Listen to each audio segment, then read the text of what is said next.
to get shout out happy birthday story on Instagram. So let's get started. Firstly, open the Instagram app on your mobile device and make sure you are logged into your Instagram account. Then once logged in, all you have to do is swipe to the right side to navigate to the story, or simply tap on the Your Story option available in the top left corner of your screen. Now here, tap on the AA Create option available there in the left hand side. You can simply tap on the color option available in the bottom right corner of your screen and change the color as your preferences.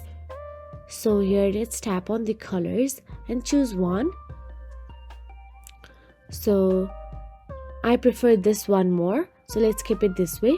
Now all you have to do is slide to the another filter from your AA, and here you can see happy birthday option available. Now simply type down the @ and the username of the friend you want your birthday wish to. Then once you have done so, simply tap on the friend's profile available there,